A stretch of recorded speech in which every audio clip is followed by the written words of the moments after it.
네, 오늘 세계는 러시아 전승일에 홍콩 증시는 하루 쉬어갑니다. 국내는 한미 연합 훈련이 있고요. 내일은 드디어 윤석열 대통령 당선인의 취임식이 있습니다. 이렇게 국내외로 이벤트가 많은 한 주를 보낼 예정인데요. 어떤 특징적인 이슈들 찾아봐야 할지 마켓세븐과 끝까지 함께 하시죠. 오늘 함께 하실 분은 IBK투자증권 강남센터 김용빈 선임주임입니다. 어서 오세요. 안녕하세요. 네, 안녕하십니까. 자, 김용빈 선임주임과 함께하는 마켓세븐 지금 바로 출발합니다. 자, 세 가지 이슈 살펴볼 텐데요. 화면으로 지켜보시죠. 중국 항저우에서 열릴 예정이었던 제19회 아시안게임이 연기됩니다. 코로나19 확산세가 꺾이고 있지 않기 때문인데요. 스포츠 이벤트 수혜를 받아왔던 OLED, 하반기는 큰 기대를 접어야 하는 건지 알아보겠습니다. 제58회 백상예술대상에서 올해는 OTT 드라마의 약진이 눈에 띄었습니다.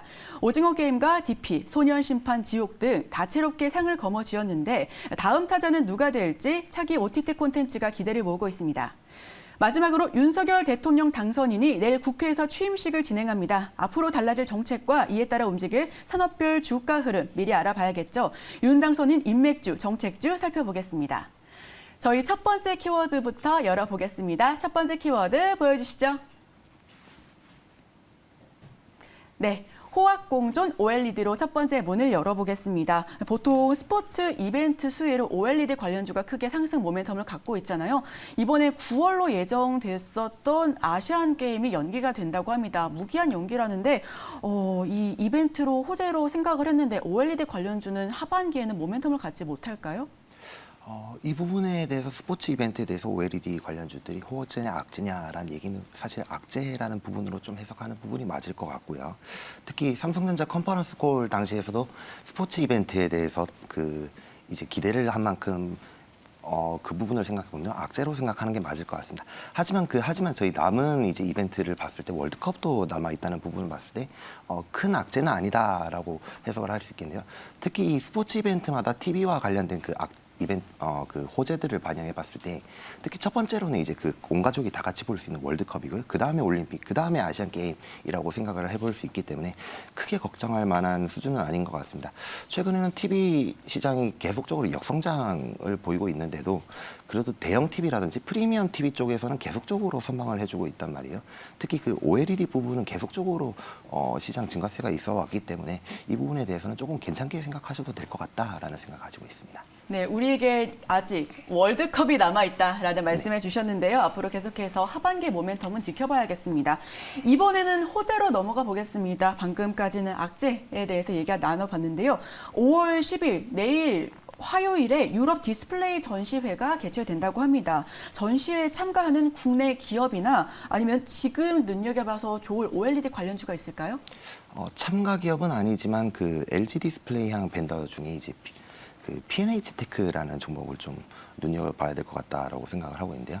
특히 LG 디스플레이향 이벤트들이 여러 가지 좀 남아있기 때문에 주목하셔야 되는 부분이고 P&H 테크는 특히 LG 디스플레이향 소재를 납품하는 기업입니다. 기존에는 핸드폰 쪽으로 이제 소재를 많이 납품을 했었는데 이제는 좀 OLED TV 쪽으로 많이 나가고 있다라고 보시면 될 것 같고 특히 첫 번째 호재성 이슈 같은 경우에는 최근에 나오는 아이패드의 OLED 탑재 얘기가 나오고 있습니다.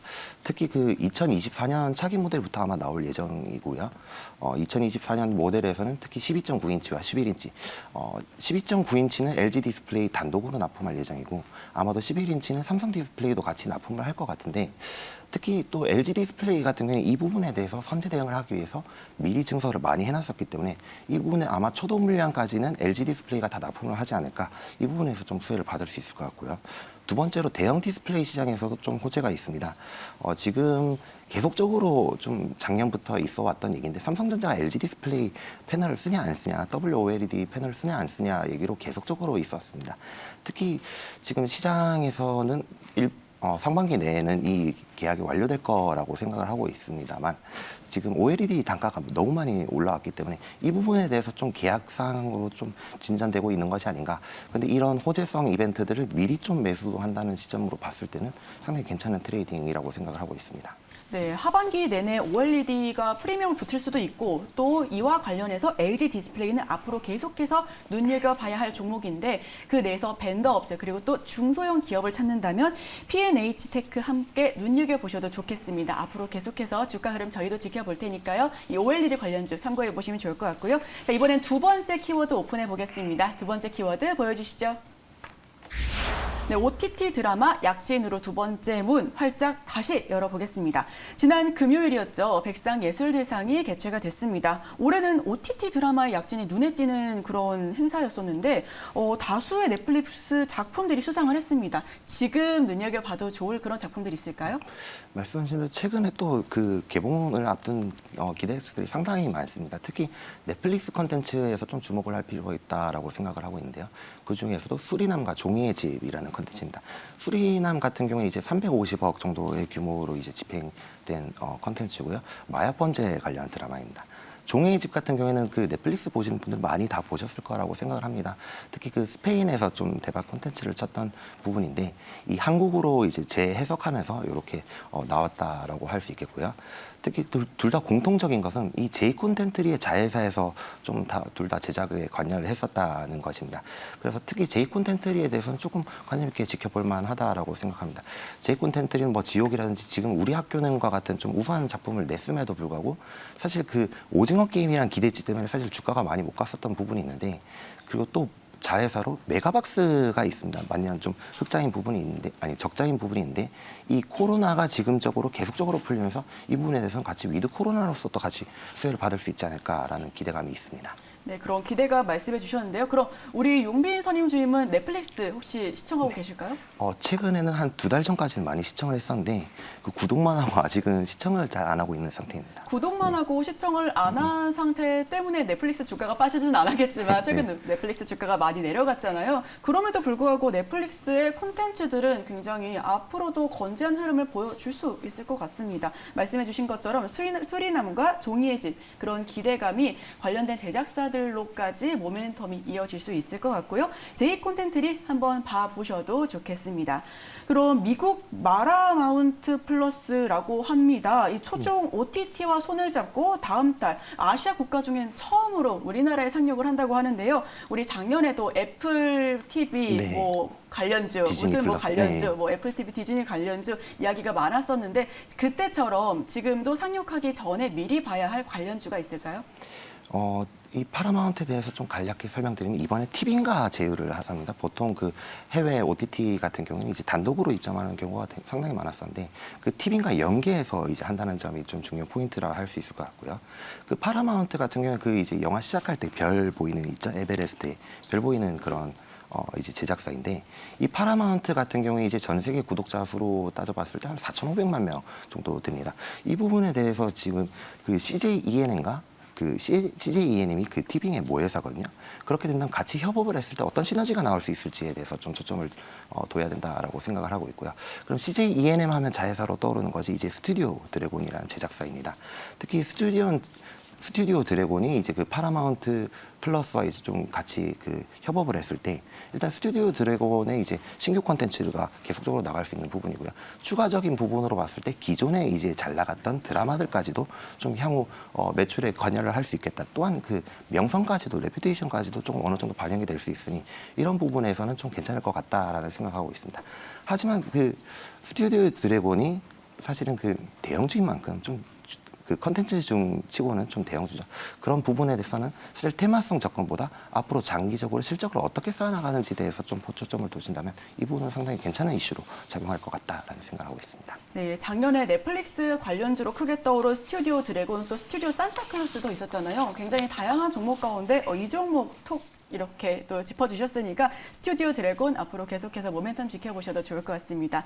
저희 마지막 키워드 열어보겠습니다. 마지막 키워드 오픈해 주시죠.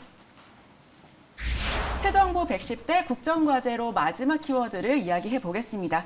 윤석열 당선인이 110대 국정과제를 내놓으면서 관련 산업과 관련 주가 일제히 희비가 엇갈릴 것으로 우리가 당연히 예상을 하고 있지만 가장 눈에 띄는 산업과 섹터는 뭐라고 생각하실까요? 저는 가장 눈에 띄는 섹터를 하면 사실 두 가지를 좀 꼽고 싶은데요. 원전과 이제 재건축입니다. 특히 원전 같은 경우에는 일단은 2023년까지 10기 이상을 짓겠다라고 얘기를 한 바가 있고요. 그리고 글로벌 정세와도 맞는 부분이 이제 체코 쪽 수주뿐만 아니라 폴란드 수주도 앞으로 좀 남아 있다. 그리고 최근에는 그 SMR 기업인 이제 미국의 그 뉴스케일 파워라고 하죠. 테라 파워와 이제 좀 상반되는 그 뉴스케일 파워가 스펙 상장에 성공을 하면서 이 부분에 대해서도 좀 글로벌적으로 좀 관심을 주목받을 수 있다라고 생각을 하고 있고요. 그래서 원전 내에서도 그 배전이라든지 설비 관련 주들이 계속적으로 순환매를 돌고 있는 상황에서 이 정책이라든지 그 그린 텍소노미와 같은 글로벌 정책과 같이 맞닿아 있는 부분이 좀 연계가 된다면 상당히 이 분위기 속에서 매매는 가능하다라고 할 수 있겠고요.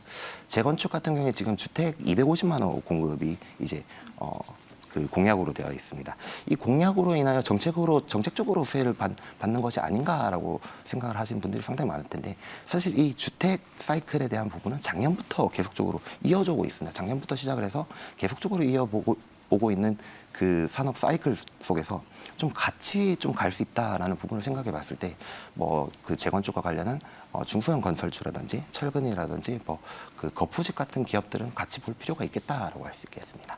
선임님, 그런데요. 우리 딱 두 가지 꼽아주셨는데 원전이랑 또 재개발, 재건축 말씀해 주셨잖아요. 작년부터 너무 계속해서 이야기가 나왔었던 섹터이고 맞습니다. 또 올해 초부터 시세가 이미 또 나왔었던 종목들이기도 합니다. 그런데 이 종목들 재료가 이미 모두 다 반영된 건 아닐까요? 재료가 좀 반영됐을 것이다라는 분들이 상당히 많으실 거라고 생각합니다.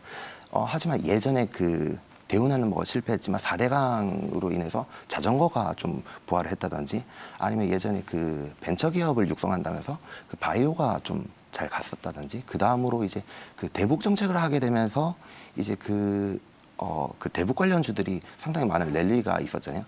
그것이 사실은 임기 조중에 일어난 일이라고 생각을 해봤을 때 지금 이 앞으로 기대해 볼 만한 소재들이 계속적으로 실현이 된다면 이 부분에 대해서는 상당히 모멘텀이 있을 수도 있다라고 할 수 있겠습니다. 앞으로 계속해서 모멘텀이 있을 수 있다라고 해주셨고요. 그리고 또 말씀해 주셨던 것처럼 원전과 재개발, 재건축은 앞으로 계속해서 시세가 나올 수 있다라는 그런 체크포인트 짚어주셨습니다. 지금까지 월요일장 마켓세븐 IBK 투자증권 강남센터 김용빈 선임주임과 함께했습니다. 오늘 말씀 고맙습니다. 네, 감사합니다.